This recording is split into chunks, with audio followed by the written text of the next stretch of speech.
God, why me? There are times in life when I find myself thinking that. There are so many stronger people, so many bolder people, and yet I wonder why someone like me, someone who gets afraid so easily and grows tired so quickly, has been placed in front of something this heavy. Even when I look fine on the outside, there are moments when everything feels like it quietly falls apart inside. I sit down to pray, but the words do not come. My heart just feels heavy, especially after living through so much. I sometimes realize how tired I really am.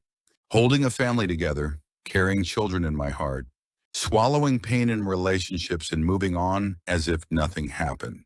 After years like that, even if I seem fine on the outside, inside I can feel worn down. That is why the story of Gideon stays with me. God did not begin by calling someone strong. He did not look first for someone bold or fully prepared. Instead, he called someone who was hiding, someone who saw himself as small, and he said to Gideon, "The Lord is with you, mighty warrior." Judges 6:12. But Gideon did not look anything like a mighty warrior at that moment. He was hiding in a winepress, threshing wheat because he was afraid of the enemy. He was not standing tall and fearless. He was hiding. That brings me comfort. It reminds me that God does not judge us only by what we look like right now. Gideon was honest with God. "Pardon me, my Lord, but why has all this happened to us?" Judges 613.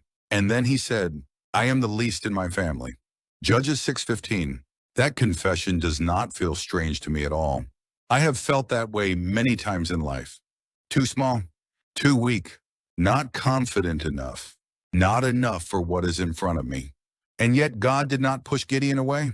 He did not wait for Gideon's fear to disappear. He held on to him just as he was. That part means a lot to me, because it reminds me that even people with faith can be afraid. Even people who pray can fall apart. And what happens next is even more surprising. After telling Gideon to gather an army, God starts reducing the number. In the end, only 300 men remain. By human thinking, it makes no sense. If the enemy is many, our side should be many too. But God does the opposite. Scripture tells us why. In order that Israel may not boast against me, that her own strength has saved her. Judges 72. Whenever I read that verse, I feel like I understand a little more. Why God sometimes allows certain things in my life to become smaller. There are times when the health I relied on begins to shake. Times when someone I trusted grows distant.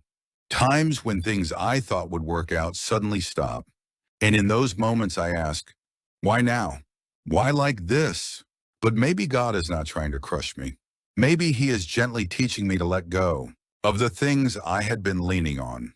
Gideon's 300 were not just a small number. It was a place where he had no choice but to look to God.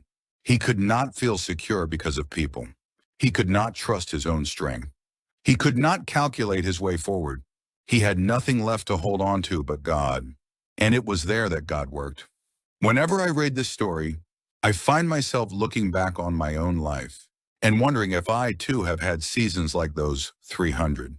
Times when I felt like I had so little left. Times when prayer was the only thing I could still do. Times when every person and every method seemed to fail, and all I could do was look to God. At the time, it felt overwhelming. But looking back now, I can see that I was not the one holding everything together. God was holding me. That is why Paul's words touch me even more deeply. My grace is sufficient for you, for my power is made perfect in weakness. 2 Corinthians 1:29. I still have many weak moments. I still get afraid. There are still days when my heart feels fragile. But I think I understand a little better now. Weakness is not the end. God still calls small people. He still holds those who tremble. And he still works in places that seem empty and hopeless. So today I want to speak this word over my own heart again. The Lord is with you, mighty warrior. Even if nothing looks different yet, even if I still feel weak, if God is with me, then I will be okay.